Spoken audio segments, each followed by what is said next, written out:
Allegory of the Cave, from Book 7 of Plato's Republic, circa 375 BC.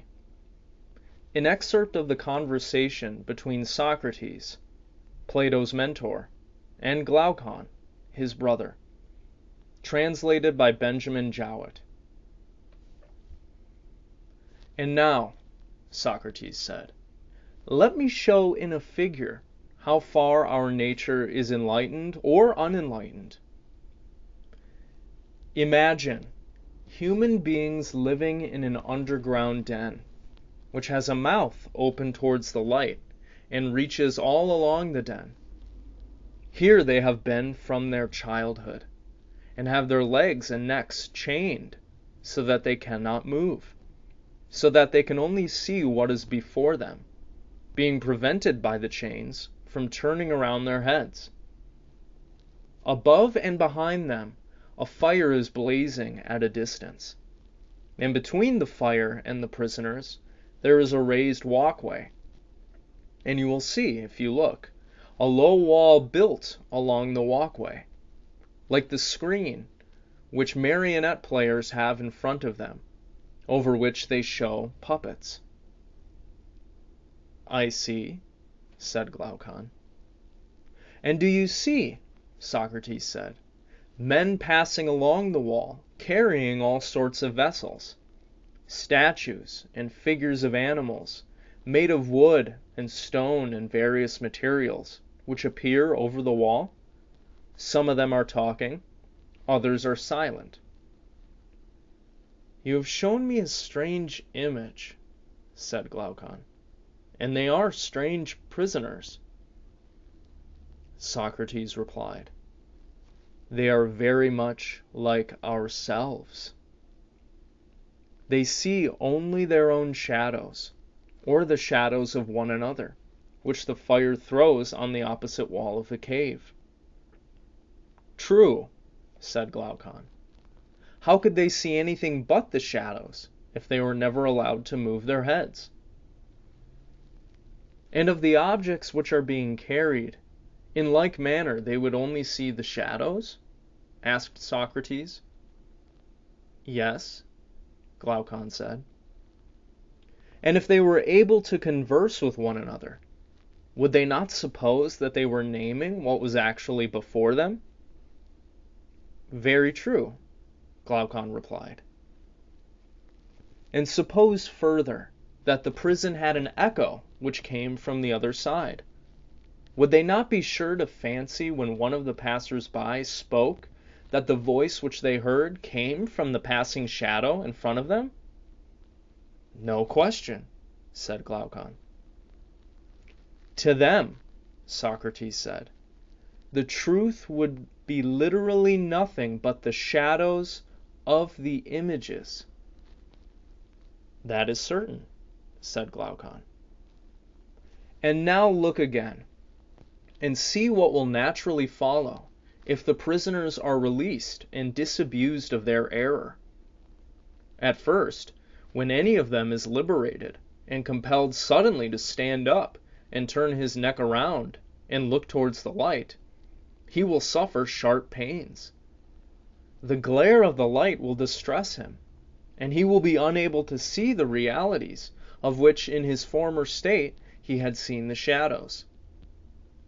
And then imagine someone saying to him that what he saw before on the cave wall was illusion, but that now, when he is approaching nearer to being, and his eye is turned towards more real existence, he has a clearer vision. What will be his reply?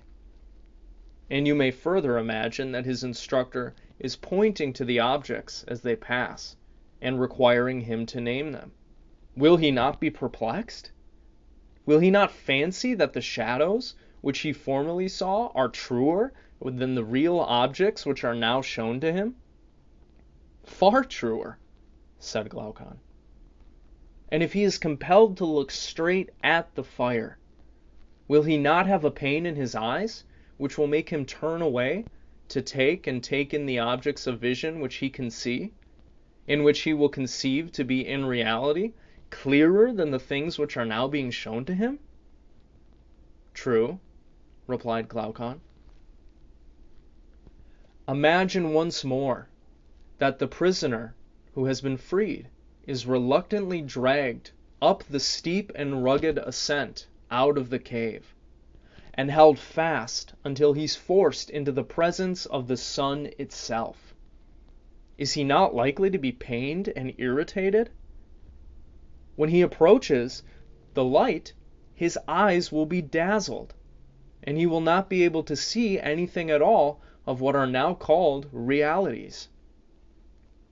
Not all in a moment, said Glaucon. He will require to grow accustomed to the sight of the upper world. And first, he will see the shadows best. Next, the reflections of men and other objects in water. And then eventually, he will be able to look upon the objects themselves. He will gaze upon the light of the moon and the stars in the spangled heaven. And he will see the sky and the stars by night, at first, better than the sun or the light of the sun by day? Certainly, replied Glaucon.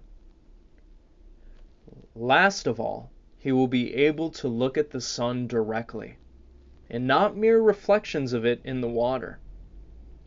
But he will see the sun in its own proper place, and not in another, and he will contemplate the sun as it is. Certainly, said Glaucon. He will then proceed to argue that this, the sun, is that which gives the season and the years, and is the guardian of all that is in the visible world, and in a certain way the cause of all things, which he and his fellows have been accustomed to behold. Clearly, replied Glaucon. He would first see the sun, and then reason about it. And when he remembered his old habitation, the cave, and the wisdom of the den and his fellow prisoners, do you not suppose that he would felicitate himself on the change, and pity them? Certainly he would, said Glaucon.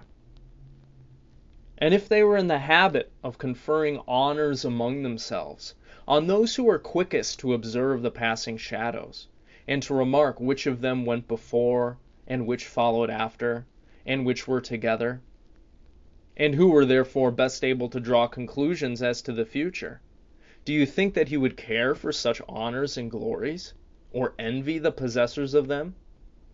Would he not say with Homer, "Better to be the poor servant of a poor master, and to endure anything, rather than think as they do and live after their manner"? Yes, said Glaucon. I think that he would rather suffer anything than entertain these false notions and live in this miserable manner. Imagine once more, said Socrates, such a person coming suddenly out of the sun, and being placed back in his old situation, descended into the cave. Would he not be certain to have his eyes full of darkness? To be sure, said Glaucon. And if there were a contest, and he had to compete in measuring the shadows with the prisoners who had never moved out of the den, while his sight was still weak, and before his eyes had become steady, would he not be ridiculous to them? Men would say of him that he went up and down and came back without his eyes, and that it was better not even to think of ascending the cave.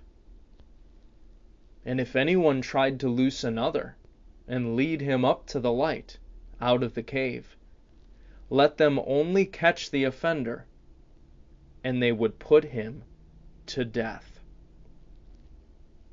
No question, Glaucon said.